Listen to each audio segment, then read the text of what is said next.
You can start, Adija. Alors, bonjour, bienvenue à tous qui nous suivez sur toutes les différentes plateformes où nous sommes en direct actuellement. Wati et la Banque mondiale vous remercie chaleureusement pour votre présence et votre intérêt pour ces tables rondes virtuelles qui permettent de poser le débat sur des questions d'importance majeure pour le développement de la région. Alors, je suis Kongoudine Adjidjet, chargée de communication à Wati, et c'est réellement un plaisir pour nous de retrouver nos panélistes pour cette table ronde virtuelle sur l'implication et sur l'engagement de la jeunesse africaine face au changement climatique. Chers panélistes, bonjour et merci encore d'avoir répondu favorablement à l'invitation de Wati et la Banque mondiale pour cette table ronde virtuelle. Alors, sans plus attendre, je vais laisser la parole à notre collègue Papsi nous passer une courte vidéo sur l'artiste burkinabé Alif Naba, toujours sur la thématique de la rencontre d'aujourd'hui. À la suite de cette vidéo, Madame Naye Batili, responsable des affaires externes de la région Afrique centrale et de l'Ouest de la Banque mondiale, prendra la parole pour son propos introductif. Merci beaucoup et bon échange. Papsi.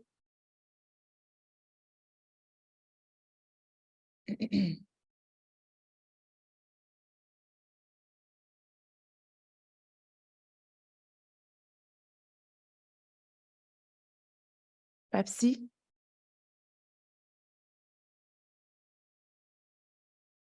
Merci.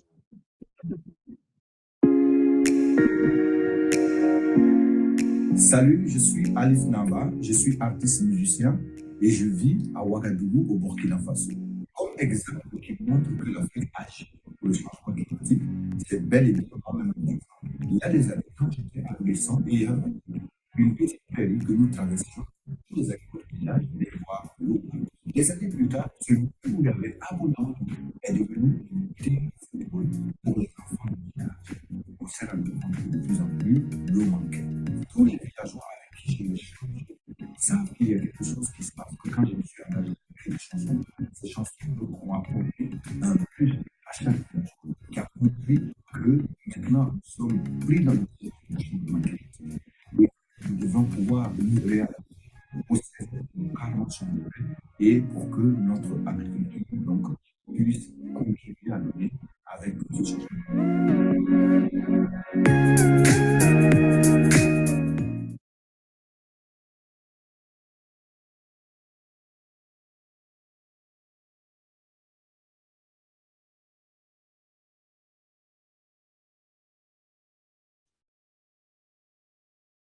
Merci, bonjour à toutes et à tous. Écoutez, j'ai regardé avec beaucoup d'intérêt cette petite vidéo. Le son n'était peut-être pas très clair pour tous, mais on aura l'occasion de la réécouter dans le replay et sur nos différentes plateformes de Wati et de la Banque mondiale. Et donc, c'est vraiment un très grand plaisir pour moi d'être là aujourd'hui pour discuter d'un sujet aussi crucial et surtout en collaboration avec le groupe de réflexion et le think tank Wati, qui est un partenaire privilégié de la Banque mondiale.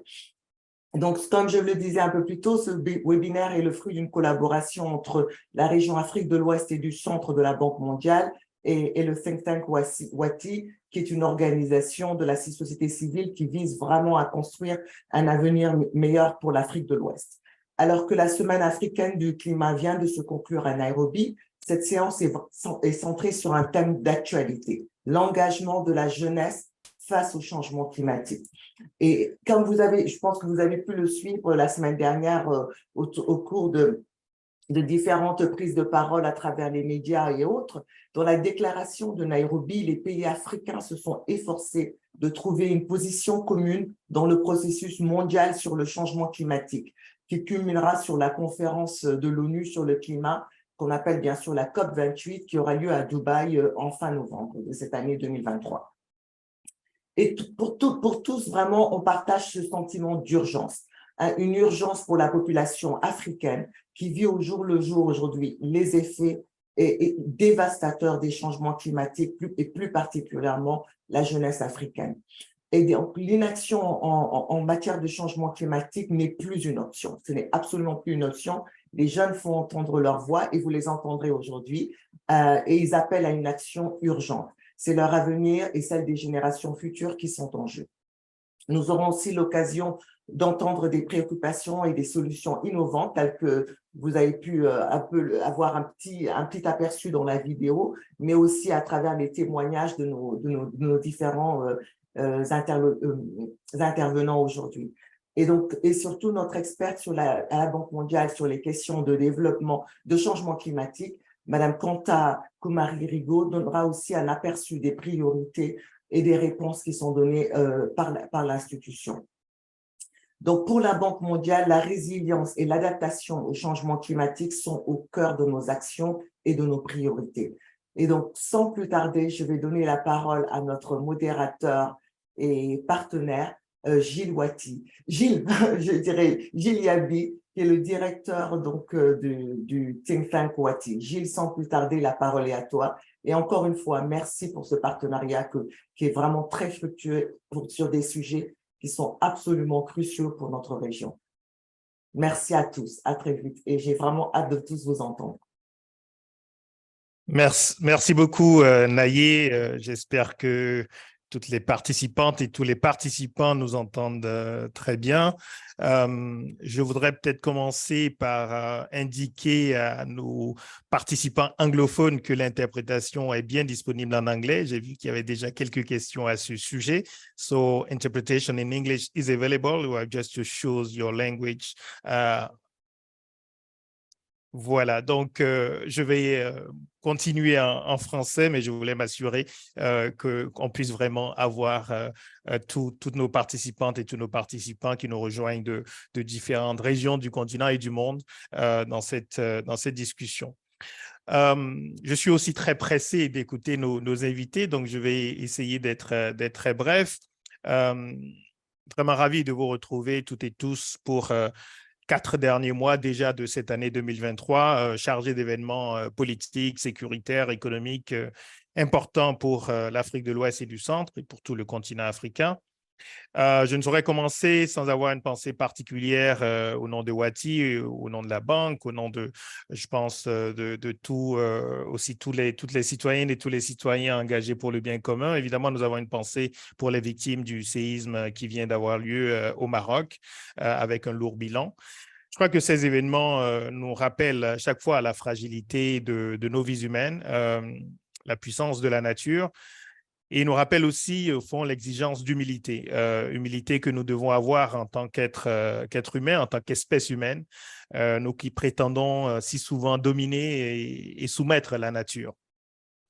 Cela nous ramène, je pense aussi, à notre thème de discussion du jour, le changement climatique, ce qu'il signifie pour l'Afrique de l'Ouest et du Centre, ce qu'il signifie pour toute l'Afrique, ce qu'il signifie bien sûr pour toute la planète. Nous avons sur cette question aussi, celle du changement climatique, de ses effets, une exigence, je crois, d'humilité face à la complexité du sujet et de la menace. Et je crois que nous devrons ajouter à l'exigence d'humilité une exigence de responsabilité. Faire preuve de responsabilité, il n'est jamais trop tard pour le faire, par rapport à la préservation d'une planète, y compris de son climat, que les êtres humains ont quand même beaucoup contribué à modifier dans le mauvais sens au cours des derniers siècles, et en particulier des siècles les plus récents. Alors, Jania Youssembom a 18 ans, elle est déjà une activiste climat très reconnue, très réputée, membre du mouvement Stop Écocide International, et elle est responsable de Youth Empowerment Cameroun, une plateforme qui regroupe près de 80 activistes climat de 5 régions du Cameroun qui luttent contre les effets du changement climatique. Elle nous en dira beaucoup plus tout à l'heure et je suis ravi qu'elle soit avec nous. Paul Sarah Nguyen est une jeune activiste environnement très active dans les aspects de préservation du bassin du Congo. Elle est à la tête de l'association Human Empress, qui est une organisation socioculturelle qui œuvre dans l'environnement. Elle organise régulièrement au Congo des événements autour de la gestion forestière, du reboisement, de l'écologie ou encore du recyclage.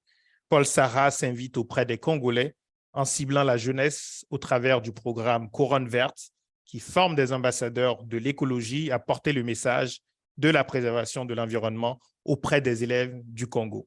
Bon, je sais qu'il y a toujours parfois une petite confusion. On parle bien de la République du Congo, capitale Brazzaville. Merci, Paul Saranguier, d'être avec nous. Chibeze Ezekiel est coordonnateur du réseau stratégique des jeunes pour le développement au Ghana. Il coordonne donc ce réseau avec son acronyme anglais, sa définition anglaise qui serait Strategic Youth Network for Development. C'est une association de jeunes qui promeut l'inclusion dans la gouvernance autour du secteur environnemental et des ressources naturelles. Il dirige également la plateforme des jeunes et la gouvernance dans l'environnement et les ressources naturelles. Et il a reçu en 2020 le prix Goldman Environmental Prize pour l'Afrique. Il nous parlera tout à l'heure, je pense aussi, d'une action d'éclat qu'il a fait connaître il y a quelques années au Ghana, lorsqu'il s'est opposé à mobiliser contre un projet de mise en place d'une centrale à charbon. Merci, Chibeze Ezekiel, de nous avoir rejoints et je pense que vous étiez aussi à Nairobi pour le climat et la semaine africaine pour le climat qui vient de se terminer. Merci beaucoup. Yoro Sarr est fondateur, cofondateur et en tout cas co-animateur de Fridays for Future, une initiative qui est aussi une initiative globale. Il porte et fait partie des animateurs de ce mouvement au Sénégal. Il a fondé en 2019 la branche sénégalaise donc de Fridays for Future, un mouvement exhortant les jeunes à quitter leurs établissements scolaires universitaires tous les vendredis pour participer à des manifestations en faveur du combat contre le réchauffement climatique.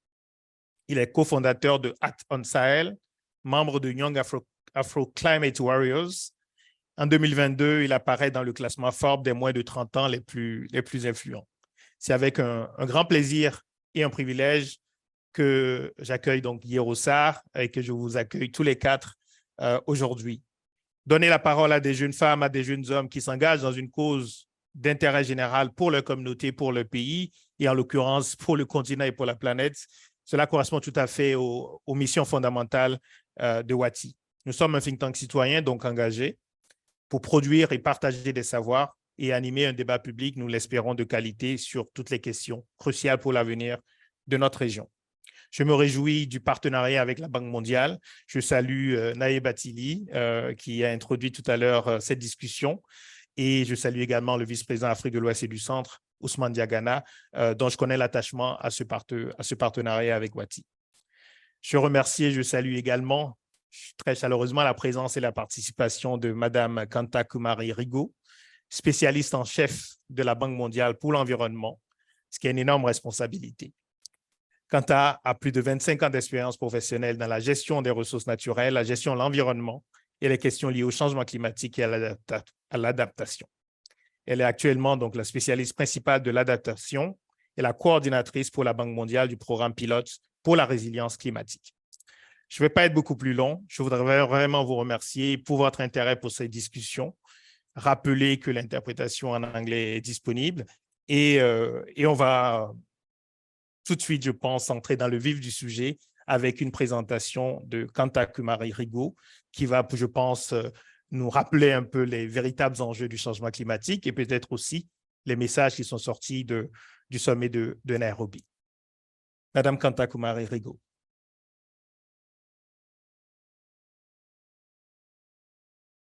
You have the floor. Merci beaucoup, Gilles, pour cette présentation et d'avoir présenté également les autres membres du panel. C'était extraordinaire de voir cette gamme de personnalités que nous avons ici et nous nous réjouissons à l'avance de les entendre.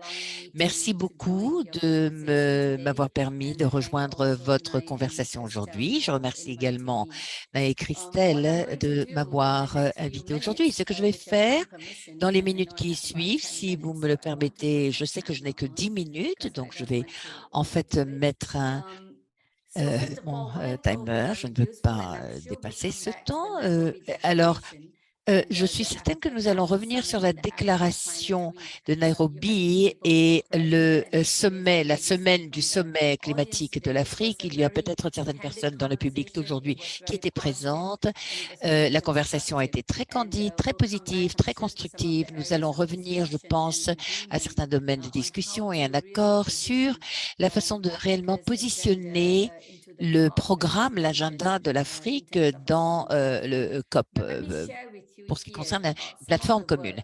J'aimerais partager donc un certain nombre de choses que nous faisons à la Banque mondiale nous-mêmes et la façon dont nous voulions mettre en avant ces messages. Donc, tout d'abord, la Banque mondiale, dans la mesure où il s'agit d'une organisation de développement, et en reconnaissant le fait que nous ne pouvons pas avoir un bon développement sans faire attention au climat, nous comprenons et c'est au niveau mondial que l'urgence climatique est de plus en plus intense avec des crises qui augmentent, vous le savez tous.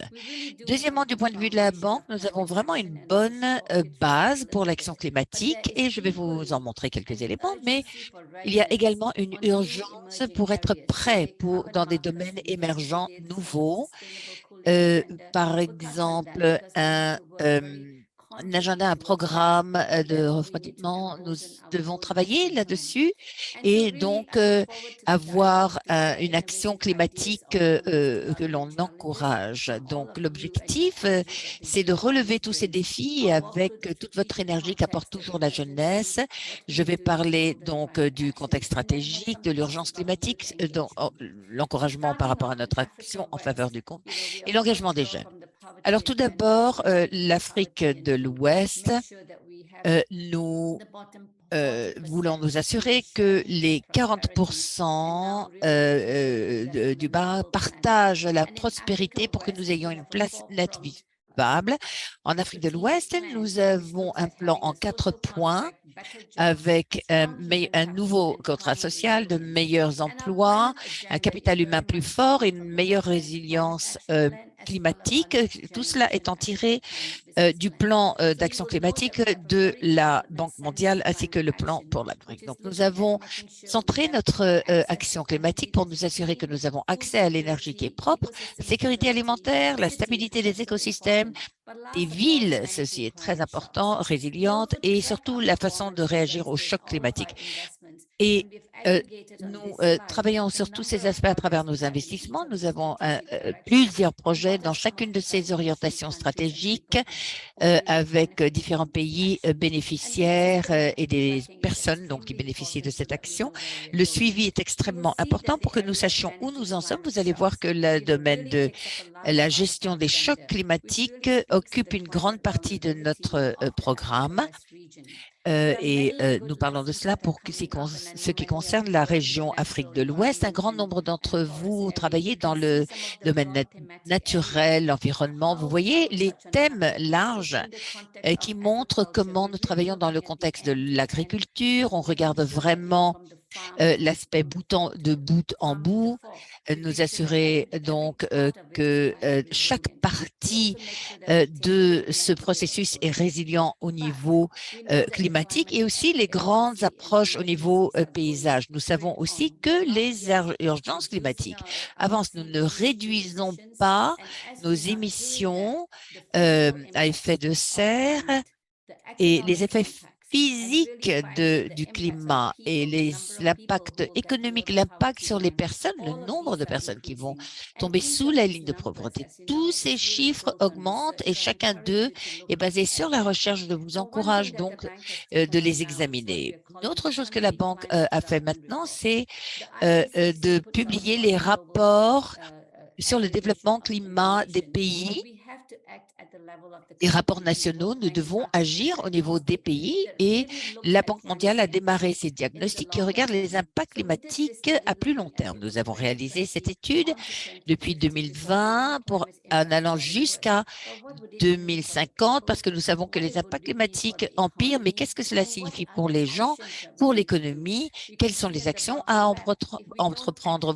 Vous voyez en bas à gauche, si on n'agit pas rapidement, l'impact du climat sur le PIB du pays qui est réellement le reflet de la performance du pays serait dévastateur. Cela pourrait réduire le PIB de jusqu'à 80%. Mais si on regarde les forêts, si on commence à mieux les gérer, nous pouvons vraiment les transformer en puits à carbone, puits de carbone. Il y a plusieurs messages. Comment le climat peut amener une perte au niveau du PIB, mais il faut augmenter la capacité institutionnelle des pays, et ça c'est vraiment de haut en bas, y compris les écoles, y compris les institutions, et comme cela a été déclaré à Nairobi, nous devons nous assurer que l'adaptation est bien au centre de la scène. Donc ces messages sont vraiment soulignés au travers de ces rapports diagnostiques.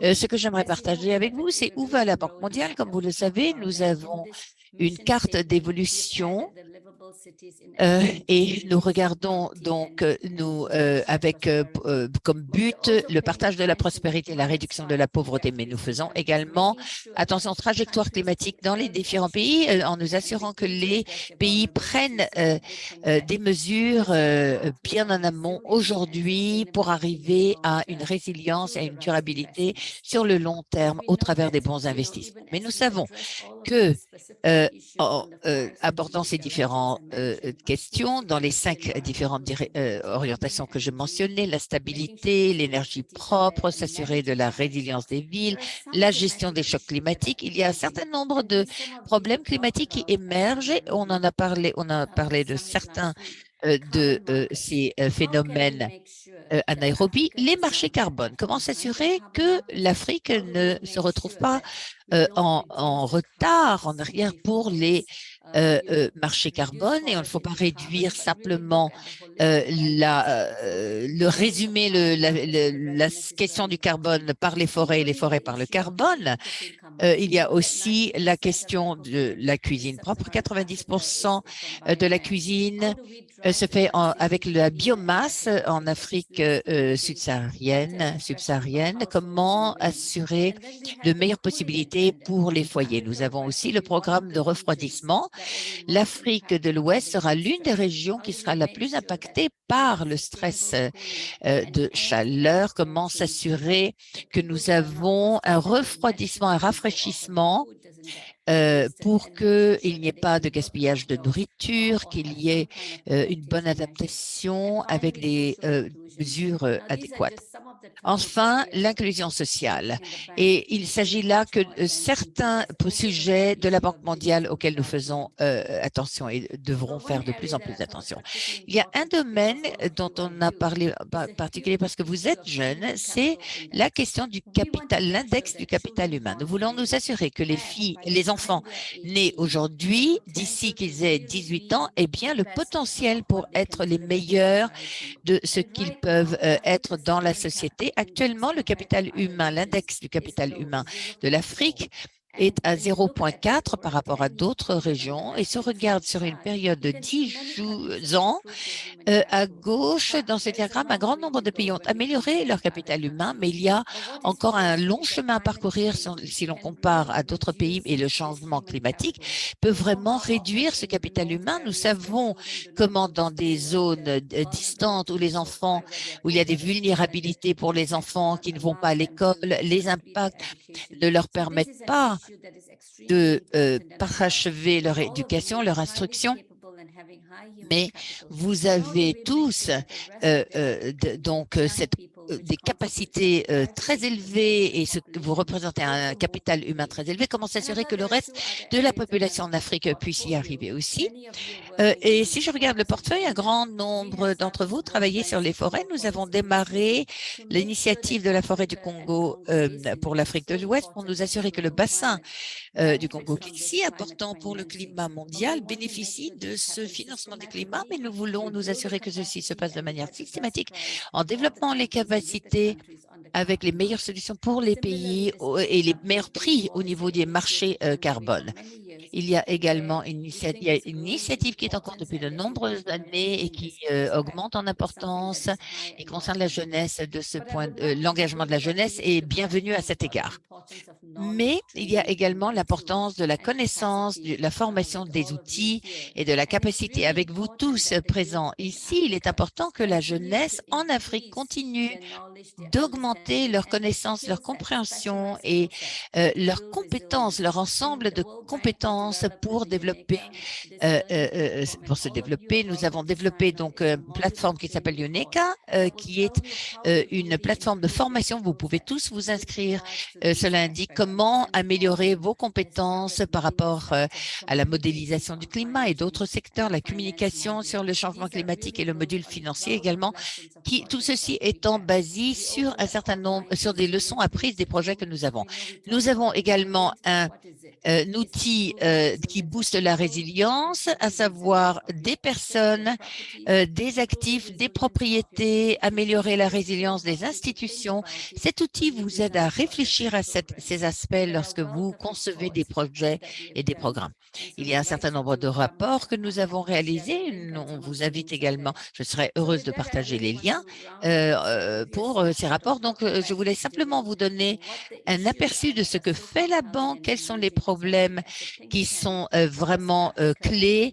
Je sais que le think tank pour l'Afrique de l'Ouest montre bien que vous y réfléchissez tous, mais on aimerait bien partager vos idées créatrices pour que nous puissions ensemble nous coopérer, ce qui a été décidé d'ailleurs à Nairobi de manière plus large par rapport aux actions climatiques pour l'avenir. Merci beaucoup.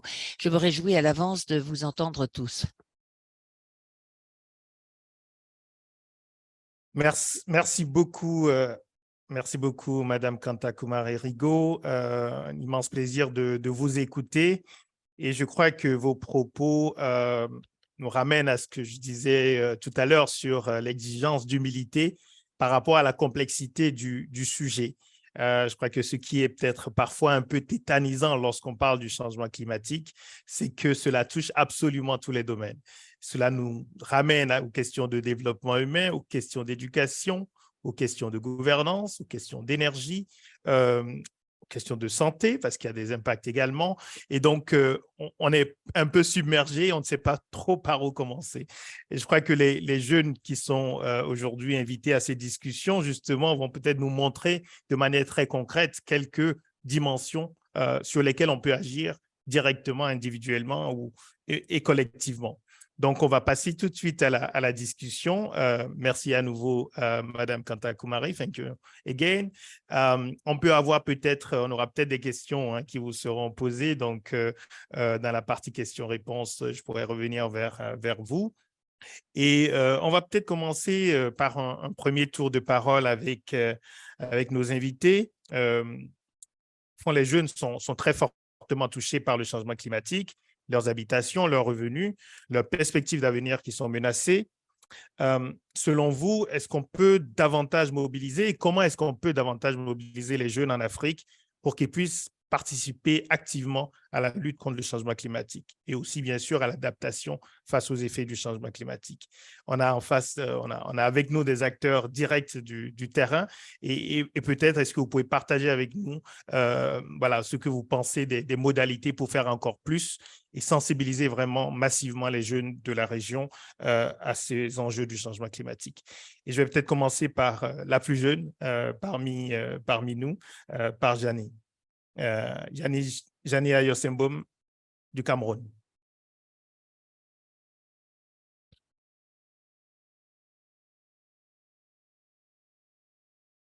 Jania, did you hear us? Yeah. Am I clear enough now?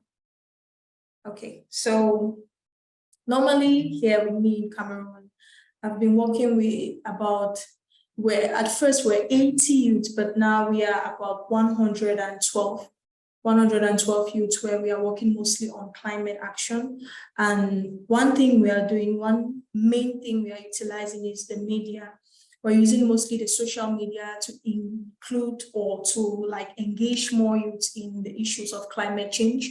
We use WhatsApp forums to educate youths on climate-related stuff. We have courses where we take courses online which are related to climate, and we share with them in those forums. They study those courses, they may earn certificates, but at least it increases their knowledge and their zeal to be able to participate for climate action. Also, what we do is we take this UN Sustainable Development Goal, mostly climate action, to schools, where we talk to young people, because we believe that the younger they are, the more their voices can be heard. So we take these UN Sustainable Development Goals to schools. We teach them about climate change. We talk to them about the effects on both them and the society at large. And we also teach them the different modes on which we can be able to combat this climate change. And we also do that by living by example. We do our cleanup sessions, both in the community, in schools, and we also do tree planting sessions. So basically, those are like the main parts in which we take to engage youth in climate action. Thank you.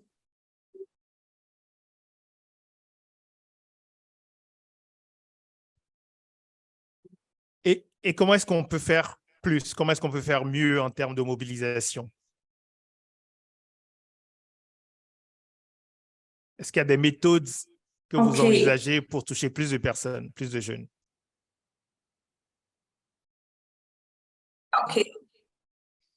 Okay, I don't know, are you getting me clearly now? I don't. Okay, so I think one way we can mobilize youth better is by providing them with the knowledge that they need to be able to engage fully in climate change.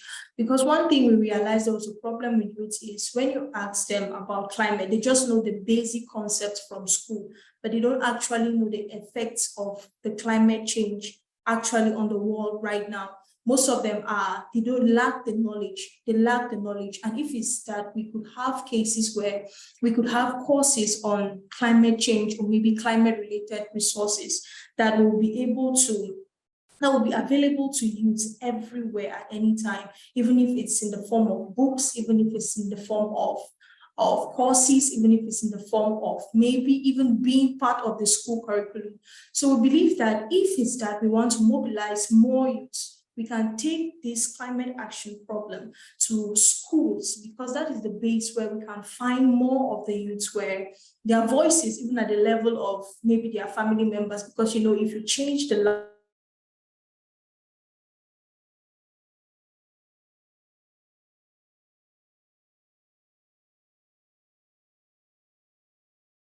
Merci beaucoup. Je vois une image un peu figée, peut-être là un problème de connexion. Je vais demander à Yerosar. Thank you very much, Yania. We'll come back to you. Je vais demander à Yerosar du Sénégal de répondre à la même question. Comment est-ce qu'on peut davantage mobiliser les jeunes, notamment au Sénégal, hein, le pays où vous êtes basé, sur la cause du changement climatique? Et à quoi faut-il vraiment les pousser?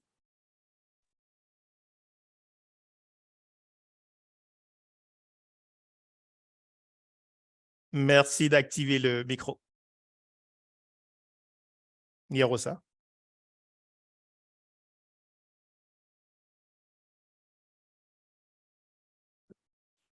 Vous m'entendez maintenant? C'est parfait. Merci beaucoup, Monsieur Gilles. Je tiens tout d'abord à présenter mes sincères condoléances et tout mon soutien à notre propre frère du Maroc. Je me joins à vous. Et avant de répondre à la question, je voulais principalement apporter quelques éclaircissements. Sûrement, les informations sur ma personne sont peut-être disponibles sur Wikipédia et autres, mais il faut le préciser que l'idée de Friday for Future, c'est vrai, c'est de quitter les écoles le vendredi, mais nous avons été amenés à adapter ça à nos réalités au Sénégal. Donc, j'aimerais pas être peint comme celui-là qui appelle ses amis à quitter les écoles le vendredi. Non, on vous accuse pas d'encourager la désobéissance. Voilà, donc on a été amené à réhabiliter et à adapter ça à nos réalités. Donc maintenant, pour en venir à votre question, comment nous pouvons davantage mobiliser nos camarades dans la lutte contre le changement climatique? il faut d'abord faire l'état des lieux et admettre que ce n'est pas vraiment donner davantage. Ce n'est pas donner davantage parce que nos réalités et surtout nos besoins sur le continent africain aujourd'hui sont énormes au fait qu'on ne puisse pas vraiment s'apparenter ou bien s'approprier cette nouvelle lutte ou bien cette nouvelle doctrine écologique que nous qui avons la chance de connaître pour pouvoir la partager avec tout le monde. Mais toutefois, aujourd'hui, il est impératif que nous menions des actions pour pouvoir appeler les autres à nous rejoindre. En quoi faisant? Principalement, la première des choses qui viennent, c'est la sensibilisation. C'est la sensibilisation, sensibiliser davantage ceux-là qui, avec nous, partageons le même pays, partageons le même continent sur les dangers que cela représente pour nous aujourd'hui. Et surtout, impliquer cette problématique-là dans le système éducatif. C'est un point vraiment qui est vraiment important. Il le faut aujourd'hui. Aujourd'hui, durant tout notre parcours préscolaire ou bien collégial, on n'a pas eu le temps vraiment de prendre connaissance vraiment des enjeux que représente le changement climatique, aussi bien pour le continent africain et que pour le monde. Donc, il est impératif que cela soit introduit là-dessus. Et le second aspect aussi, je vais rejoindre Mme Karine qui tout à l'heure a entendu parler, c'est vraiment qu'on essaie de libéraliser un peu la question climatique. Elle est aujourd'hui considérée comme une question élitiste, il faut le dire. Parce que moi, quand je suis amené aujourd'hui à parler devant les gens, on nous dépeint comme ces jeunes élites-là, alors que c'est rien de cela. C'est un sujet qui est encore toujours discuté dans un cadre électrique. Il faut aujourd'hui qu'on le mette à la disposition de tout le monde. Et il faut aussi qu'on ouvre aussi les branches universitaires, parce que même nous à la fac, on a des difficultés aujourd'hui d'accéder à des branches, surtout avec les questions diplomatiques, climatiques et autres.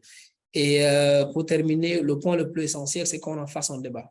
Il faut qu'on en fasse un débat. Il ne faut pas à chaque fois que lorsqu'il y a des inondations à Dakar, il ne faut pas à chaque fois que lorsqu'il y a des inondations au Cameroun, que c'est là maintenant on se dit que oui, juste pour, comme je taquine un peu les politiques, juste pour justifier les échecs sur le plan d'assainissement, dire que non, c'est lié au changement climatique, c'est le même cas à Hong Kong ou c'est le même cas partout. Il ne faut pas qu'on attende jusqu'à ce qu'on soit vraiment face aux conséquences pour pouvoir le dire. Nos chaînes de télé aujourd'hui, nous avons énormément de chaînes de télévision au niveau en Afrique. Je pense qu'elles poussent de partout. Chaque immeuble à Dakar aujourd'hui, c'est une télé privée. Il faut qu'on en fasse un débat public. Mais imaginez-vous un enfant qui, chaque matin avant d'aller à l'école, tombe sur un dessin animé ou bien tombe sur une problématique qui est liée à cette question-là. Il va commencer maintenant à se poser des questions, mais pourquoi à chaque fois c'est ça qu'on parle? On n'en parle pratiquement pas, que ce soit dans nos débats politiques, que ce soit même dans nos campagnes politiques, comme j'ai tendance à le dire. Il n'existe aucun président africain aujourd'hui qui, lors d'une campagne politique africaine, a vraiment proposé un programme sur le changement climatique assez réaliste. Il n'existe pas. Et aussi, c'est lorsqu'on met le débat sur ces problématiques-là, qu'en ce moment-là, la jeunesse, lorsqu'elle ira voter, elle se dira oui, mais on va voter et on est face à un problème. Est-ce que celui-là a évoqué ce problème-là? Donc, je pense que c'est un peu ça. Et si vraiment on va dans ce sillage-là, les jeunes vont s'accaparer de cette question-là et vont s'engager et nous rejoindre dans le combat. Merci. Merci beaucoup, Hirosar. Beaucoup d'idées, beaucoup de pistes très concrètes de débat public. En particulier, là, au Sénégal, on est déjà en période préélectorale. Et je crois qu'appeler à ce que la question climatique fasse partie, évidemment, du débat public dans des périodes de choix aussi importants que les campagnes électorales, c'est extrêmement important. Merci beaucoup. Paul Sarah, je vous pose la même question par rapport à votre expérience. Qu'est-ce qu'on peut faire plus? Qu'est-ce qu'on peut faire mieux pour engager les jeunes sur cette question d'adaptation et de lutte contre le changement climatique? Merci beaucoup, Gilles. Bonjour à tous. Moi, je pense que je vais aller en complément de ce que les autres viennent déjà de dire, parce que c'est un peu des questions... c'est la même réalité que l'on retrouve aussi en Afrique. Mais s'il y a un apport que je peux faire sur cette question, c'est autour des éléments de langage lorsqu'il faut parler de cette question de changement, de réchauffement climatique auprès des jeunes. En simple, qu'est-ce qui intéresse les jeunes? C'est l'avenir. Un jeune voudrait réussir sa vie. pendant longtemps, lorsque on parlait de la lutte contre la pauvreté pour les jeunes étaient très intéressés parce que la pauvreté, ils comprennent ce que c'est. Ils veulent sortir de cette pauvreté. C'est un mot facilement compréhensif pour les jeunes. Aujourd'hui, pour le changement climatique, il faut simplement vulgariser cette question en permettant aux jeunes de se rendre compte que leur avenir est lié à cette question. C'est-à-dire que leur choix de vie, s'ils veulent être quelqu'un demain, s'ils veulent survivre demain, ils veulent faire des choix scolaires, administratifs, professionnels, ou quoi qu'ils veulent faire dans leur vie, c'est conditionné par les questions aussi de changement climatique.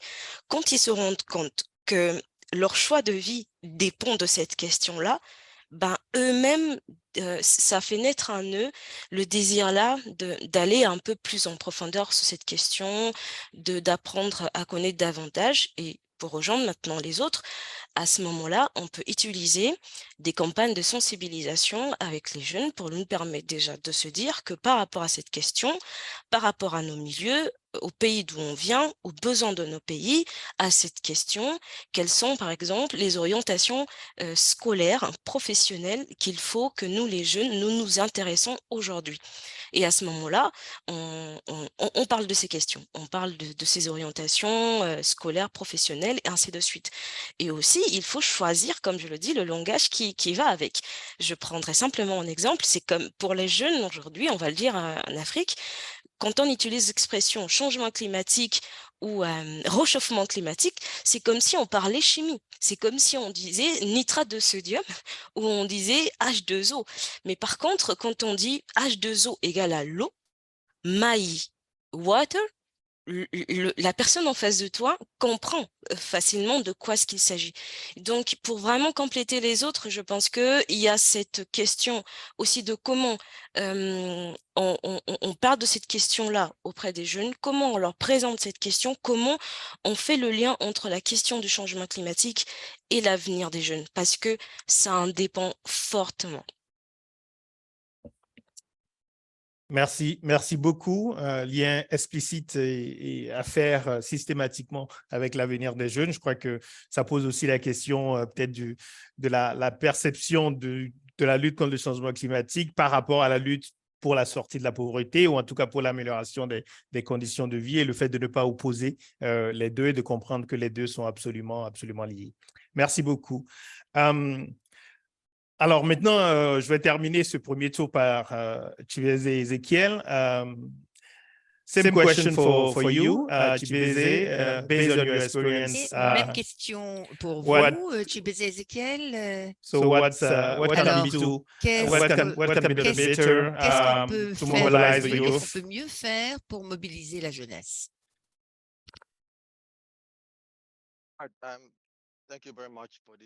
Merci beaucoup pour cette opportunité. Et je voulais aussi partager mes condoléances avec nos collègues au Maroc pour ce qui se passe là-bas.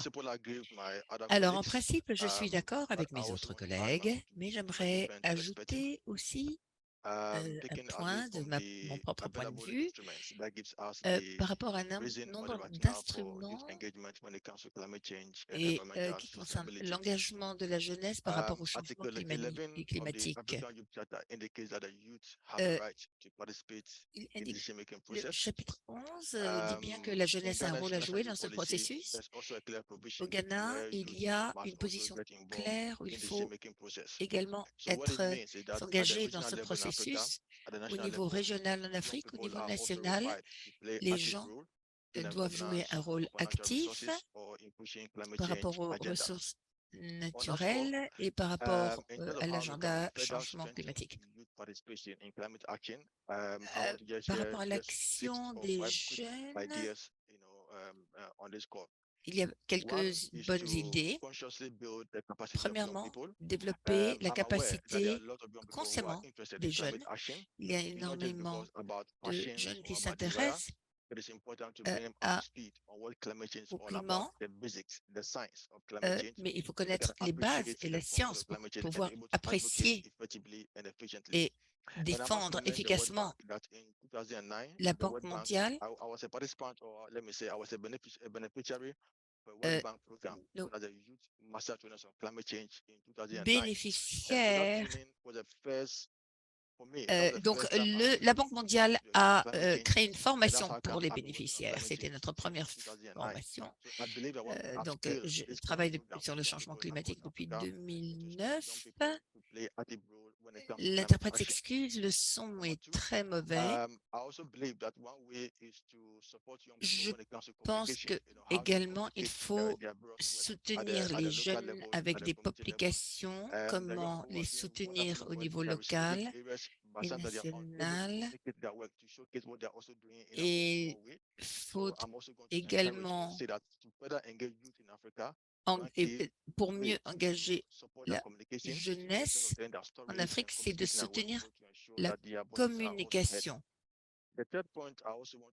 Troisième point que je voulais partager, les activités sont importantes, mais elles requièrent des ressources. Je pense que pour soutenir la jeunesse africaine, il faut aussi des subventions modestes de $500, de $1000 pour soutenir des efforts pour faire avancer l'agenda climatique. Moi-même, j'ai pu être actif grâce à une source, une subvention que la Banque mondiale m'avait donnée.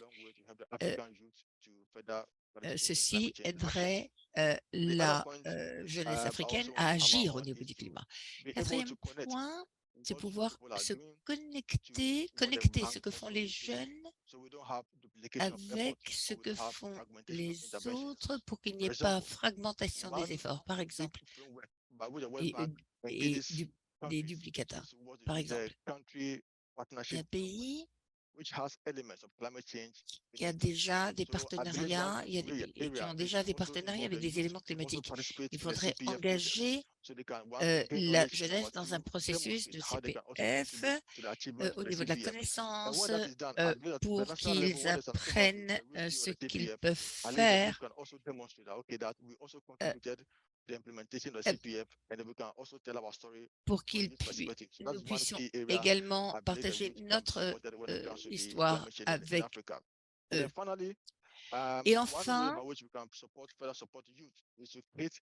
ce qui peut soutenir la jeunesse, c'est le partage de connaissances entre jeunes. Par exemple, si les jeunes ont un espace, pour que, par exemple, le Congo puisse expliquer ce qui se passe au Sénégal, au Congo, donc, et le Sénégal puisse expliquer, et vice-versa, le Congo puisse expliquer au Sénégal ce qui se passe là-bas, et vice-versa. Pour que la jeunesse, en gros, puisse partager entre les différentes régions d'Afrique pour appuyer le programme changement climatique dans son propre pays et échanger avec les autres. Merci beaucoup. Thank you very much. Merci beaucoup, Chibeze Ezekiel. Beaucoup de points là aussi extrêmement intéressants et précis et qui montrent le besoin de travailler sur différents aspects, les finances, l'éducation qui revient systématiquement et les plateformes aussi de partage de connaissances à l'échelle régionale. On va rester avec vous pour le deuxième tour de table, Chibeze. On va commencer cette fois-ci par vous, justement, en vous demandant si vous pouvez nous donner un exemple d'initiative très concrète que vous avez menée ou d'autres jeunes, notamment au Ghana, qui a eu un impact sur la lutte contre le changement climatique. Et quels sont les facteurs clés, disons, qui ont contribué au succès? Cela nous permet aussi de tirer des leçons pour d'autres jeunes qui ont envie peut-être de mener des actions dans leur pays. I don't know if you get the question clearly. Je ne sais pas si vous avez eu la question clairement, Chibeze. Eh bien, merci beaucoup, encore une fois. Donc, il y a plusieurs initiatives que nous avons prises. Nous nous sommes rendus compte que nous ne pouvons pas nous focaliser uniquement. L'interprète est désolé, mais le son est quasiment intraduisible. 1. Création des jeunes entrepreneurs verts.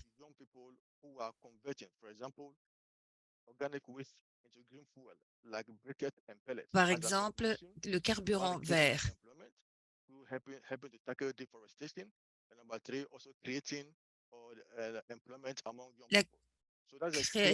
La mise en œuvre de tout ceci parmi les jeunes. Ça, c'est un scénario que nous poussons chez les jeunes. Ce sont des jeunes donc, qui deviennent des entrepreneurs et qui créent des entreprises vertes. Ça, c'est une solution. En 2021, nous avons travaillé avec 6 entrepreneurs. Nous les soutenons pour qu'ils puissent faire grandir leur entreprise. Encore une fois, avec le soutien d'un partenaire, il y a la reforestation.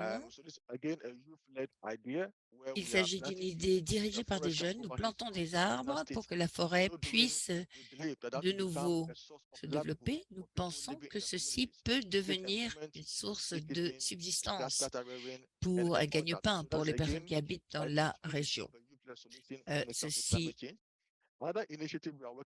Une autre initiative, agroécologie, où les jeunes agriculteurs se rejoignent dans des communautés pour qu'ils aient leur propre espace et puissent parler de leurs problèmes. Donc, les jeunes agriculteurs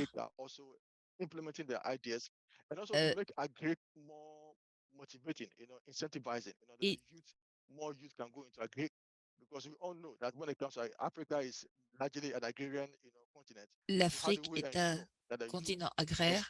Comment s'assurer que la jeunesse exprime un intérêt dans l'agraire? Donc, l'idée, c'est que s'assurer que les jeunes agriculteurs échangent.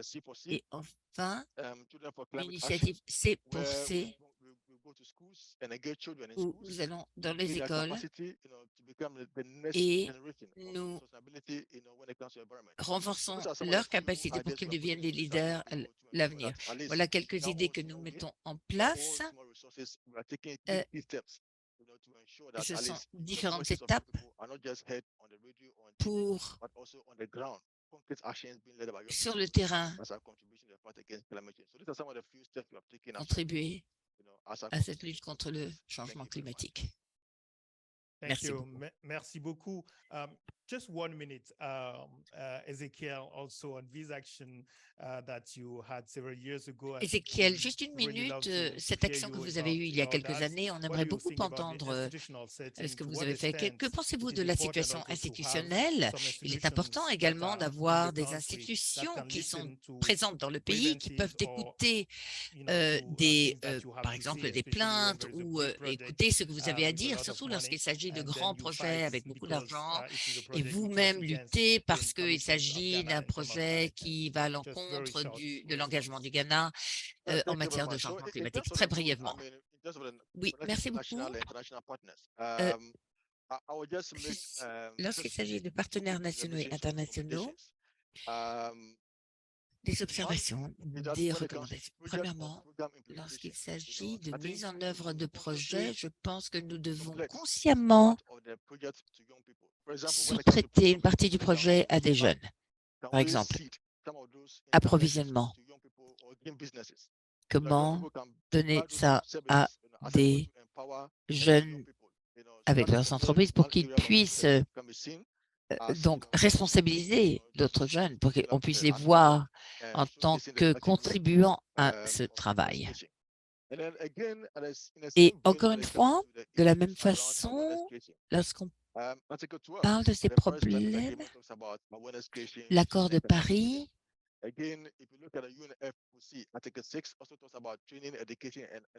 il y a la question de la formation, de l'éducation Et il faut que ce soit géré par les jeunes. Ce qui est étonnant, c'est que les jeunes ont les compétences, ont la capacité, leur engagement.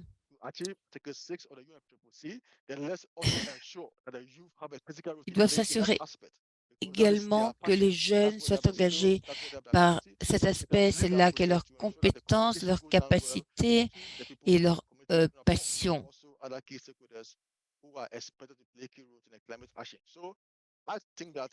Donc, je pense que cet effort conscient d'engagement des jeunes au travers de ce type de partenariat permet de voir les rôles qu'ils peuvent jouer et notamment, ils peuvent transmettre l'information sur le changement climatique. Voilà comment nous pouvons entrer dans des partenariats avec les jeunes en matière de changement climatique. Merci beaucoup. Ézéchiel, pour cela. Paul Sarah, même question, un exemple d'initiative que vous avez menée ou avec d'autres jeunes également dans votre pays qui a eu de l'impact et quels sont les facteurs vraiment que vous avez identifiés comme ayant contribué au succès? Merci beaucoup pour la question. Bon, déjà, les activités, on en a eu plusieurs, mais je vais, comme vous l'avez dit, on va en citer un seul, par exemple, qui a commencé par cette activité-là, notamment faire une plaidoirie, c'est-à-dire faire un état de besoin sur cette question de changement climatique. Est-ce qu'elle impacte vraiment le Congo? Dans quelle mesure? Dans quel domaine? Identifier les points où cette question-là, ou ce problème-là de changement climatique est en train aujourd'hui de ravager le Congo et qui devrait intéresser les jeunes. Donc, on a fait des enquêtes, des analyses, et du coup, ça nous a permis d'avoir une forme de pré-manifeste où on a véritablement un état de besoin sur notamment aujourd'hui la conservation des forêts. Comme vous le savez, nous sommes un pays, le Congo, où la grande partie de la forêt équatoriale est sous le Congo et donc à travers notre bassin, donc le bassin du Congo. Donc, il y a cette question déjà de conservation, des conservations des forêts, et vous allez aller un peu plus loin. Donc, on va aller un peu plus loin, nous rendre compte que le fait que nous possédons des forêts, et on se rend parfois pas compte de comment est-ce que il y a aujourd'hui la déforestation qui est faite dans les contrées par l'agriculture. Donc, avec la technique sur brûlis, énormément de forêts sont brûlées. C'est pas parce que nous avons une forêt dense que ces éléments-là sont négligeables. Et donc, qui dit déforestation par technique sur brûlis afin de faire l'agriculture, ça fait que les terres deviennent très arides et les productions agricoles dans les années à venir ne sont plus productifs. Et ce qui fait qu'il y a l'exode rural au niveau de Brazzaville, les populations s'amassent. Quand les populations s'amassent, on a dans les agglomérations justement les nombres de personnes par parcelle qui augmentent, il y a une mauvaise gestion urbaine, il y a l'insalubrité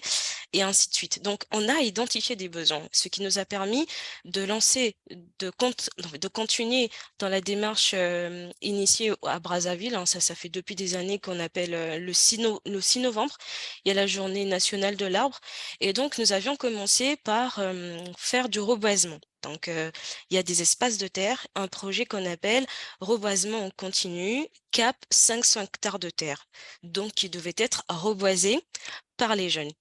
Et ces espaces-là qui sont reboisés, et reboisés parce qu'il y a d'abord ils ont été brûlés par des jeunes pour faire de l'agriculture, on se rend compte qu'il fallait faire aussi des formations en agriculture, mais avec une spécificité en éco-agriculture.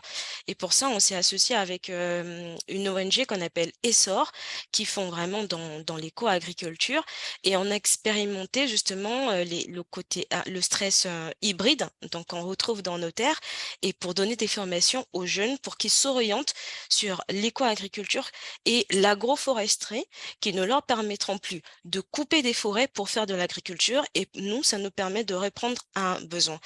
Et on s'est rendu aussi compte que pour que cela puisse être vraiment efficace, il faudrait aller vers les populations, leur permettre de se rendre compte que l'agriculture qui est faite avec des techniques écologiques responsables, ben, si ces produits-là ne sont pas consommés au profit des autres produits ou des autres légumes qui nous viennent soit des produits qui sont par technique brûlée et par un moment, ils utilisent encore plus des pesticides, il fallait faire la sensibilisation sur terrain avec la population. Et là, on a les jeunes, avec les jeunes, on a fait ce qu'on appelle aussi le théâtre, donc sur terrain, où avec des sketchs, on met des mises en scène pour montrer les dangers justement des nourritures, des légumes qui ne viennent pas, qui ne sont pas issus de l'éco-agriculture. Donc, ces éléments-là, avec les jeunes, ces formations, donc de par les formations, avec les jeunes, ça nous a permis justement de toucher d'autres jeunes, de toucher la population et de travailler en collaboration avec les ministères en charge de ces questions, notamment le ministère de l'économie forestière pour le reboisement, le ministère de l'environnement pour la sensibilisation sur terrain, également le ministère de l'Agriculture parce que ces éléments sont intimement liés. Et un peu plus tard, ça nous a permis de lancer une campagne, donc un programme qu'on appelle Couronne verte, qui va justement cibler un certain nombre de jeunes pour les aider à comprendre quels sont les métiers de développement durable, les métiers verts qui sont importants au Congo où ils devaient se former et répondre aux réels besoins que nous avons au niveau du Congo-Brazzaville et qui sont liés éventuellement à ces questions de réchauffement climatique et de changement climatique. Donc depuis, nous avons des jeunes qui bénéficient des formations, que ce soit au niveau de la francophonie ou d'autres programmes, mais que l'on canalise. Et donc, avec l'ensemble de ces éléments-là qu'on cite, le reboisement, l'éco-agriculture, on essaie de maximiser et éventuellement, on va finir par la sensibilisation avec les déchets où on se rend bien compte que c'est important de gérer les déchets et à ce moment, on prend les déchets plastiques, on fait de la transformation et donc on a ces trois axes-là, donc le reboisement, nous avons l'éco-agriculture et nous avons enfin le recyclage des déchets plastiques qui sont des problèmes assez palpables et donc c'est l'ensemble, donc le Human Embrace, notre association, avec d'autres jeunes, ensemble, nous menons ces actions au niveau de Brazzaville. Merci beaucoup, Paul Sarah. Je crois que c'est très intéressant. Il y a l'aspect d'abord vraiment adaptation au contexte local, en particulier la menace de la déforestation. Donc, un accent très fort sur le reboisement et l'agroécologie. Et le deuxième élément que je retiens dans toutes vos interventions, c'est la conciliation avec une approche économique. C'est le fait de ne pas dire aux gens, voilà, on va lutter contre le changement climatique et au fond, votre survie économique n'est pas l'enjeu important. Vous conciliez les deux et vous montrer à quel point on peut tout à fait faire les deux ensemble et même on peut avoir de nouvelles opportunités économiques qui sont liées à cela par rapport aux déchets, par exemple. Donc, exactement. Merci beaucoup. Yero Sarr, même question. Initiative que vous voulez mettre en avant comme ayant fonctionné et quels ont été les facteurs de succès qui peuvent être réplicables par d'autres? L'angle d'approche que nous avons personnellement au niveau de Friday for Future, au niveau du Sénégal adopté, c'est-à-dire au-delà des manifestations qui se sont résultées contre-productives et qui n'allaient pas vraiment avec la situation un peu sécuritaire un peu ces dernières années au Sénégal, on s'est plutôt retourné sur le renforcement des capacités. Parce que pour nous, c'est un point qui est vraiment, vraiment important et qui est primordial. Il faut qu'aujourd'hui, on ait des jeunes qui sont conscients aujourd'hui de pratiquement les enjeux liés à cette question climatique-là, elles sont vastes, énormes. Donc, ce qui fait que la technique qu'on a utilisée, c'est d'abord de sectorialiser, c'est-à-dire il y a certains qui sont plutôt dans la plaidoirie, il y a certains qu'on met sur les questions de genre et changement climatique, d'autres qu'on va mettre sur la question de l'agriculture. Et l'idéal aujourd'hui, c'est de former des gens qui pourront à la fin être des formateurs et qui pourront animer des panels de conférences et d'autres. Pour ma part personnelle, ce que j'ai tendance à faire, c'est qu'il existe énormément d'organisations au niveau du Sénégal qui sont dans le domaine climatique et qui aujourd'hui font des actions, c'est-à-dire d'autres dans le reboisement et d'autres dans le ramassage de déchets. Et ces actions, ces organisations-là, parfois, font appel à nous pour parler des enjeux climatiques. Donc, nous, on est plutôt dans la question plaidoirie parce que pour nous, c'est bien.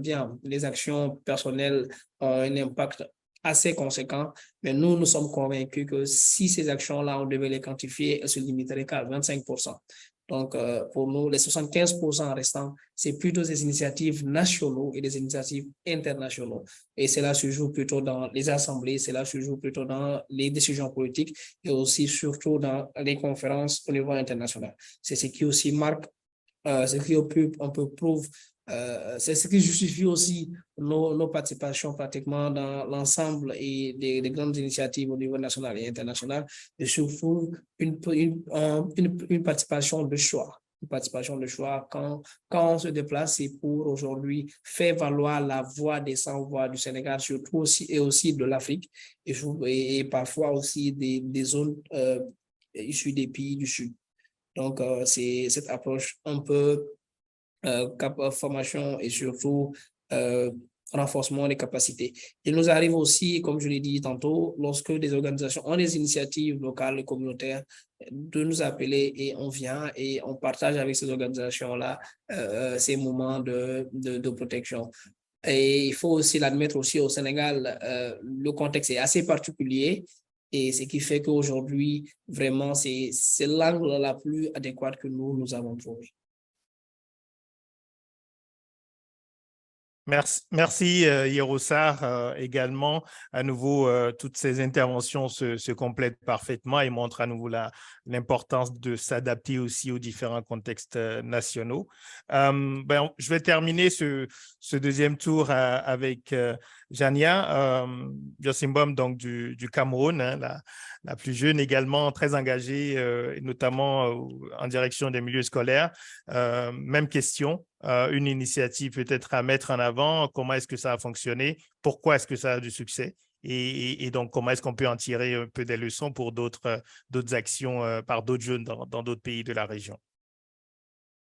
Dania, did you hear a question? Yeah. Okay, thank you very much.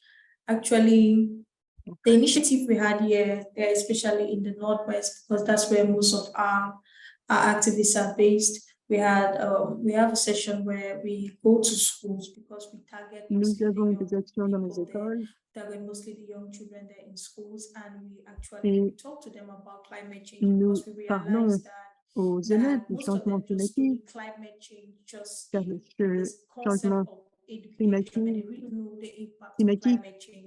fait partie du changement planétaire. Quel est son impact? Nous parlons donc du changement planétaire, nous avons des séances. We actually try to be minded on not just focusing maybe on climate change, just as maybe in school or maybe book or anything of that sort.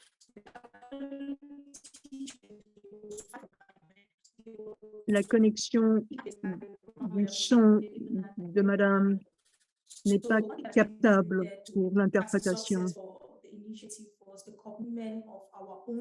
L'interprétation n'est pas possible. Avec nos excuses, le son n'est pas captable.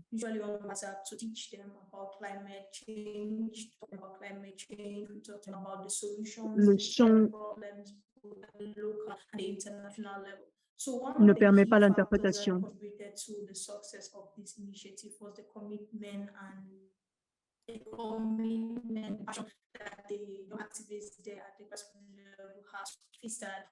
Le son ne permet pas l'interprétation.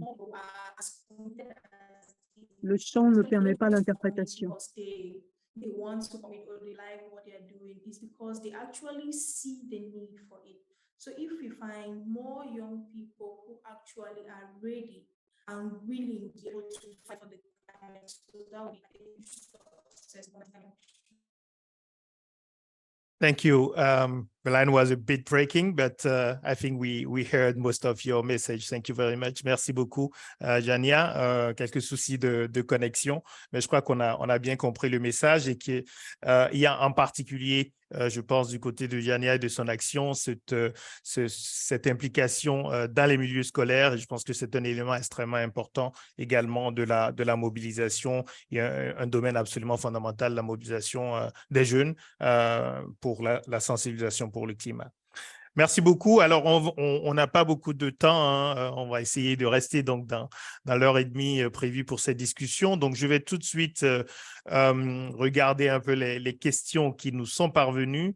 Et comme je m'en doutais un peu, il y a des questions qui s'adressent surtout à la Banque mondiale, évidemment, et je pense qu'on a tous envie de profiter de la présence de Madame Kantakumari, évidemment, pour comprendre un peu non seulement des enjeux techniques, mais aussi le soutien de la Banque mondiale. Donc, je vais peut-être juste lire 2 ou 3 questions hein, qui, de toute façon, ont tout à voir avec la Banque mondiale et la manière dont elle peut contribuer directement à l'action des jeunes.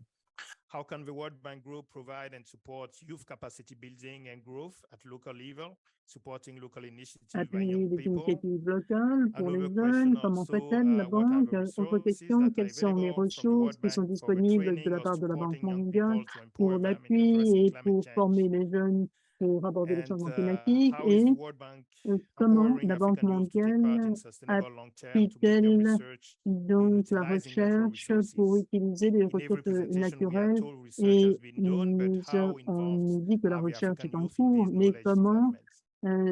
cela Je vais est-il peut-être m'arrêter relié là aux pour la banque. En fait, la toute objectifs du dernière, développement? hein, how can organization get partner with the World Bank for climate initiatives? Of course, there are a lot of young people doing things. Bien They sûr, all want nous to avons know how des to jeunes ici, ils collaborate veulent and tous maybe to savoir get comment some collaborer funding et from the comment World Bank. appuyer So donc if you can give la some formation, par indications of exemple, à how la Banque you can work mondiale. locally, it would be Comment est-ce que very nous pouvons helpful. travailler localement? Comment est-ce que vous pouvez nous aider? Merci. C'était une conversation très intéressante et j'ai beaucoup appris sur les différentes initiatives qui nous ont été présentées. Mais je vais revenir à la question tout d'abord que vous me posez. Je crois que c'est une question très importante, le renforcement des capacités. Et j'aimerais séparer cette question-là en différents piliers. Les capacités, c'est donc la sensibilisation à la question en général, c'est-à-dire sensibilisation. Et c'est un peu différent lorsque l'on parle du renforcement des capacités, et qui est plus profond, c'est-à-dire avoir des ensembles de compétences, comprendre une compréhension qui vous permettra donc d'amener la conversation sur un autre point. C'est très important, les deux, bien sûr. Dans le contexte de la Banque mondiale, comment appuie-t-elle les jeunes? Les modalités par lesquelles la Banque mondiale œuvre avec les pays, ils sont définis par les différentes activités. Je vous en ai parlé tout à l'heure. Le modèle d'opération de la Banque mondiale pour travailler avec les pays, c'est le cadre de partenariat avec le pays, un document stratégique qui indique les domaines dans lesquels la Banque mondiale sera engagée, quels sont les investissements que nous allons faire et quel est le travail analytique que nous allons réaliser dans le pays, parce qu'il y a un manque de connaissances, un écart de connaissances, parce qu'il y a une analyse nécessaire thématique en agriculture, économie, etc. Ces domaines de recherche ne sont parfois de la recherche en tant que telle, mais plutôt des données rassemblées. Parfois, ce sont des recherches qui sont réalisées dans le pays. Un autre domaine où nous sommes engagés, c'est l'investissement lui-même, les projets que nous ayons, le projet au Congo-Brazzaville, où nous avons un projet arbre maintenant qui est en cours au Ghana. Ces investissements sont de grands investissements, mais avec des composantes, des sous-composantes où nous consultons les communautés, les parties prenantes et nous avons à ce moment-là, nous pouvons avoir des contrats. Donc la question, je peux dire qu'il n'y a pas une façon directe pour la banque de donner des ressources aux jeunes, cela doit passer par les projets dans les pays, un certain nombre de programmes donc de niveau. Par exemple, un exemple sur l'initiative de la forêt du bassin du Congo pour aider les pays à développer une capacité et la connaissance permettant de participer pour s'assurer que les pays du bassin du Congo peuvent bénéficier des marchés du carbone. Nous savons que tout le monde regarde le bassin du Congo, cette forêt, ils veulent discuter pour arriver à un accord avec les gouvernements, mais nous savons que le renforcement des capacités est extrêmement important. Donc, pour démarrer ce programme, j'aimerais beaucoup rester en contact avec vous et les groupes de jeunes lorsque nous réaliserons des consultations dans les pays. J'aimerais inclure des jeunes tels que vous-même, et j'ai déjà pris note de Paolé qui travaille à Brazzaville pour s'assurer que nous pouvons intégrer la jeunesse pour participer à la réunion et pour qu'ils apprennent ce que sont les marchés du carbone et qu'ils puissent et peut-être participent à des modules de formation très spécifiques, techniques, pour arriver à calculer tout cet aspect de carbone. De même, nous allons travailler avec d'autres pays, comme avec le Ghana, Côte d'Ivoire. Parfois, c'est une question de recherche d'opportunités. Je veux simplement dire, nous n'avons donc pas un instrument formel. L'accès se passe au travers des projets et au travers de l'assistance technique que nous réalisons. Et ensuite, pour ce qui concerne la dernière partie, les ressources, la jeunesse africaine. Alors, il y a énormément de programmes de formation disponibles et je vais vous envoyer après ceci. Je sais que vous avez, vous connaissez un certain nombre de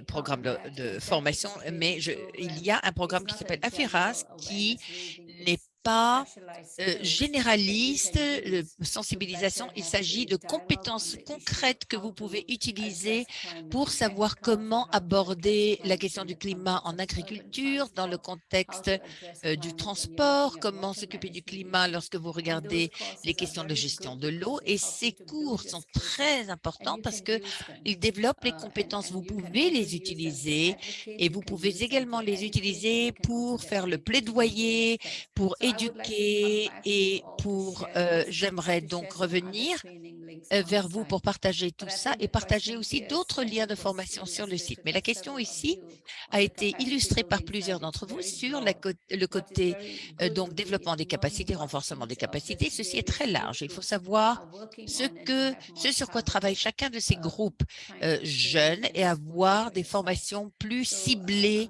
et par rapport à vous-même. Je vais m'arrêter là parce que je ne veux pas prendre trop de temps. Merci, je pense que c'était extrêmement important d'apprendre grâce à vous la façon dont les groupes de jeunes peuvent accéder à un soutien au travers des projets dans lesquels la Banque mondiale investit dans les différents pays. Donc, merci beaucoup pour cette explication du renforcement des capacités et de comprendre les différentes couches du renforcement des capacités. J'ai encore une question pour vous concernant plutôt l'impact du climat sur la transhumance, sur le déplacement des troupeaux, la migration des troupeaux et comment ceci est lié à la question de la sécurité dans plusieurs domaines.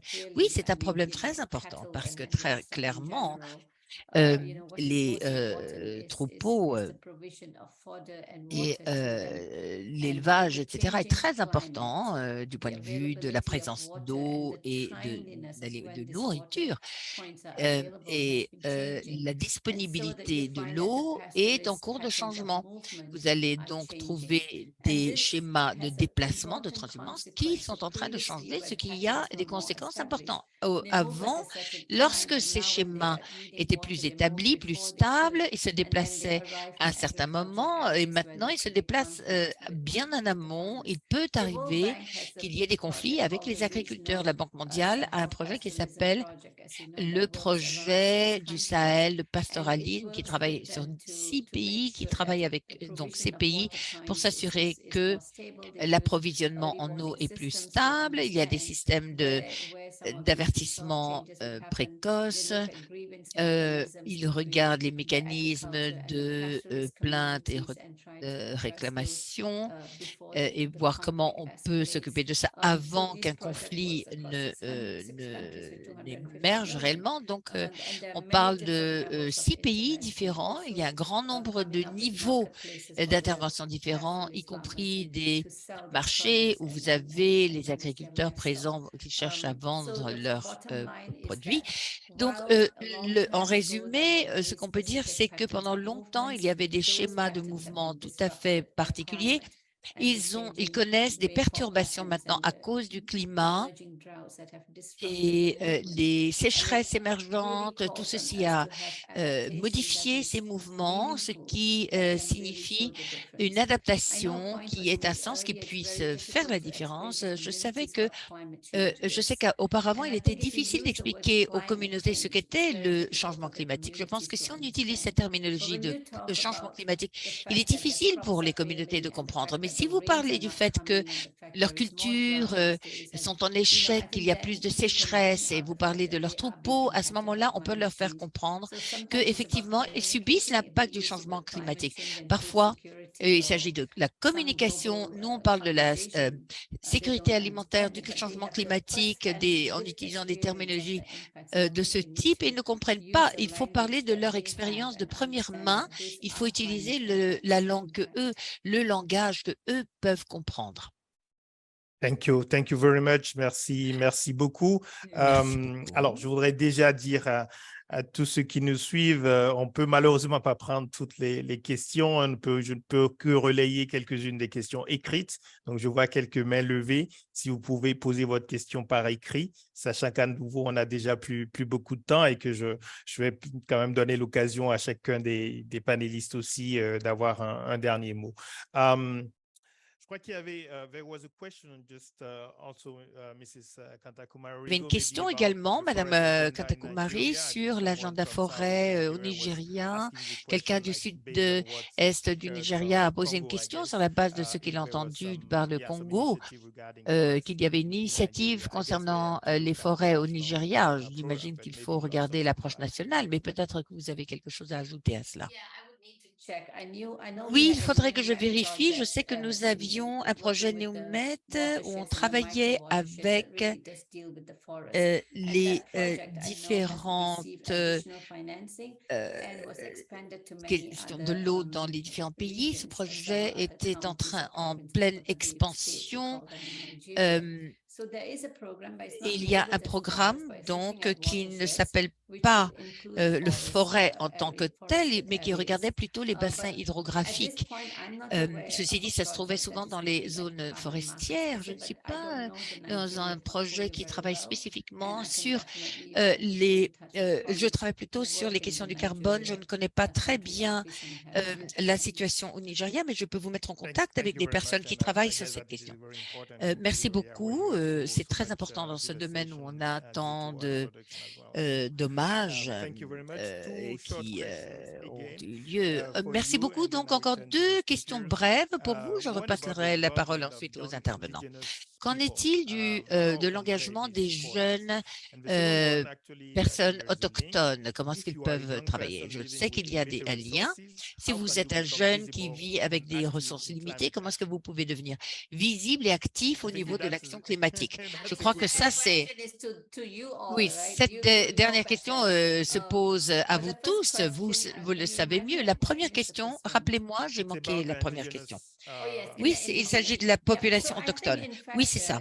Alors, eh bien, il y a un projet que j'ai mentionné, le projet FOMIA au Congo-Brazzaville, où nous travaillons avec les groupes autochtones dans les zones des forêts dans le nord pour nous assurer qu'ils font partie de la gestion des ressources, notamment forestières, d'une façon ouverte et transparente. Ceci est très important parce que nous voulons utiliser leurs connaissances et leur expertise en tant que solution pour mieux gérer les forêts. Et ces populations et communautés locales, eh bien, leur connaissance est très importante. Je vous encouragerai à regarder le projet kényan, la Banque mondiale actuellement, qui finance localement des actions climatiques et qui travaille sur l'ensemble des 47 comtés, parce que avec décentralisation, donc pour développer ce plan qui a vraiment travaillé très bien avec les communautés locales, y compris autochtones, et pour essayer de s'assurer que ces plans d'action climatique qui sont développés au niveau de chaque comté engagent réellement leur participation, y compris la jeunesse également. Il y a un grand nombre d'autres programmes, mais ça, c'est un programme qui fonctionne au niveau du monde entier et il a eu beaucoup de visibilité lors de la semaine et du sommet climatique à Nairobi. Ils essaient également d'amener ces programmes, donc en Afirest, le programme de renforcement des capacités avec les gouvernements locaux. Il y a le Conseil des gouvernements locaux qui est localisé, si je ne m'abuse, au Maroc, pour voir comment nous pouvons développer ce programme parce que le renforcement de capacité doit se passer à différents niveaux et lorsque cela se passe au niveau gouvernemental, un plus grand nombre de jeunes peuvent être engagés dans un plus grand nombre de domaines. Merci beaucoup. Merci pour votre passion, merci pour votre engagement et votre explication claire. On va terminer par un tour de table rapide. On va un tout petit peu déborder, mais je pense que le sujet est tellement important qu'on peut se permettre quelques minutes de plus par rapport à notre agenda. Donc, je vais terminer en donnant la parole successivement à Jania, à Hierro, à Paul Sarah et à Chibese. Autour de messages peut-être clés pour la COP28, si vous avez en tant que jeune engagé un message, je dirais pas plusieurs messages, mais vraiment un message chacun qui serait apporté par les délégations africaines à la COP28, quel serait ce message? Et d'ailleurs, je dois dire que je ne sais pas toujours qui est invité à ces grandes réunions. Comment est-ce qu'en tant que jeune, on atterrit à la COP? Peut-être que si vous avez aussi des éléments à partager là-dessus, ça peut être utile. Et c'est aussi une réponse à la dernière question qui a été posée. Lorsqu'on est un jeune, qu'on n'a pas beaucoup de ressources, qu'on n'est pas très connecté, comment est-ce qu'on peut malgré tout réussir à être visible et peut-être aussi à recevoir du soutien dans des actions dans le domaine du changement climatique. Donc voilà, vraiment une 2 minutes chacun pour terminer. Jania, so I'm starting with you. Your last word message for je commence avec vous, votre dernier message. Merci. Okay, so maybe for youth, actually, the question about how youth can become visible even with pour no vous, resources. Okay, I used to take myself, I for one. L'interprète s'excuse, mais le son ne permet pas la traduction. I'm actually a medical student, but you see me engaging in climate because I don't feel like it's a particular people's problem or what. It concerns everybody. So le climat concerne tout le monde.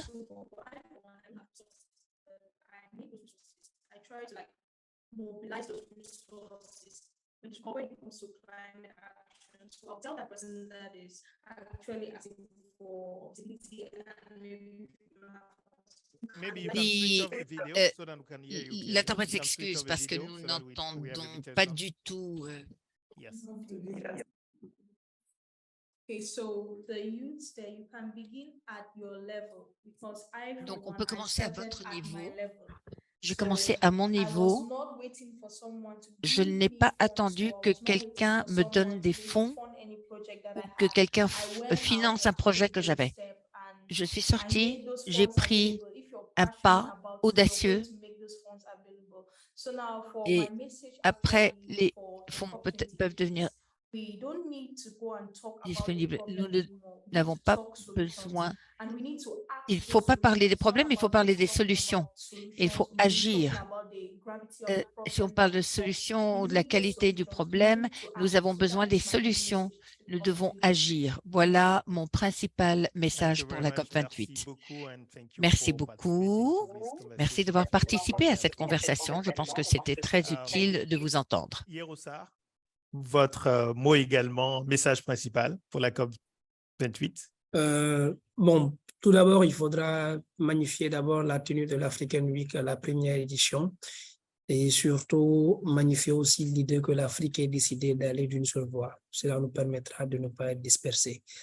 Toutefois, même si les résultats ne sont pas vraiment à la hauteur des attentes, mais on espère bien que d'ici dans les 2 années à venir, la prochaine sera plus décisive. Pour la COP, le message principal, c'est vraiment qu'il est temps vraiment qu'on prenne en compte les enjeux, et surtout qu'on mette de côté tout ce qui est intérêt personnel et surtout penser au devenir de tout le monde. Il est impératif aujourd'hui que les fonds lanceurs de dommages soient mis en place pour pouvoir permettre et soulager surtout les peuples issus des pays du Sud pour pouvoir au moins qu'ils survivent le temps que les autres décisions et autres soient mises en place. Il est important aussi aujourd'hui que la question de la migration climatique soit prise en compte. Les gens aujourd'hui quittent leur maison sans pour autant bénéficier d'aucun soutien parce qu'ils n'ont aucun statut spécifique. Aujourd'hui, la question de la migration doit être considérée, la migration climatique doit être considérée comme une forme d'adaptation. Au-delà de cela, il faudra aussi que les gens comprennent qu'on soit riche ou pauvre, quand ça va virer, on va tous y rester. Même ceux qui ont de l'argent aujourd'hui pour pouvoir se payer ou bien qui fantasment d'aller sur Mars, ils ne vont pas y rester. Donc, il est impératif qu'on travaille pour tous et qu'on mette l'humain au cœur des priorités. C'est le plus important et je pense que c'est ce qu'il devrait prioriser. Merci. Merci beaucoup. Effectivement, aller à Mars, ce n'est peut-être pas la meilleure solution. Merci beaucoup, Hirosar, pour votre participation aussi à cette discussion. Paul Sarah? Oui, ben, je pense que je vais rejoindre en fait les propos de Hirosar, mettre l'humain au centre. Le message pour la COP28 qui va venir, ben, c'est un message des jeunes, en sachant que les prises de décision, tout ce qui va être pris comme question d'avenir pour le monde, les exécutants, les premiers exécutants, ce ne seraient pas les décideurs qui s'asseyeront autour de cette table. Parce que honnêtement, c'est des nationaux, c'est des gouvernants qui sont assis et donc on va naturellement, en termes d'âge, ils sont beaucoup plus avancés en âge que les jeunes. Donc, c'est les jeunes qui seront là à exécuter point sur point les éléments qu'il faut pour que nous luttons contre ce problème-là de changement, de réchauffement climatique. Donc, la proposition serait éventuellement de tenir en compte pendant cette réunion-là de sommet international autour de cette question de changement climatique, de canaliser un fonds qui sera très bien suivi pour le renforcement des capacités des jeunes, que ça commence au niveau primaire, secondaire, universitaire et professionnel. Il faut orienter un ensemble de fonds adaptés aux capacités de jeunes pour leur permettre justement d'être des exécutionnaires de cette question-là, que ce soit pour la gestion forestière, que ce soit pour la préservation des peuples autochtones qui ont une grande connaissance pour des forêts, que ce soit pour l'immigration climatique, que ce soit pour les questions de déchets, la protection de l'environnement. Il faut une vraie formation de jeunes pour que le relais puisse, que l'engrenage continue et que la machine continue de bien fonctionner. Sinon, les décisions qui vont être prises, si les jeunes ne sont pas préparés à vraiment bien appliquer, ça ne servira à rien. Donc voilà un peu. Merci beaucoup. Merci pour votre participation très, très, très utile à cette conversation également. Et on va terminer donc par Ézéchiel Chibeze depuis le Ghana. Also your last words on what should be un dernier taken mot to sur ce the next qui COP from devrait you, être especially. présenté de la part des jeunes à la prochaine COP. Thank you very much. Merci. Just conclude by saying thanks to the World Bank for this opportunity. J'aimerais remercier la And Banque mondiale my tout d'abord, request is that the bank should continue supporting the youth et policy la Banque strategy, devrait offrir des opportunités. C'est ce que je supporting demanderais. knowledge and learning sharing among young people, when it comes to some of these issues. For COP28, I'm just going to reiterate some of the key issues we indicated at the African Climate Week. Just 3 key points. One Quelques is points that à partir de la we dernière must place réunion. Africa's adaptation needs at the top of the Les agenda. besoins d'adaptation. Number two, we must push for momentum in the global goal on adaptation. les objectifs mondiaux de l'adaptation. Troisièmement,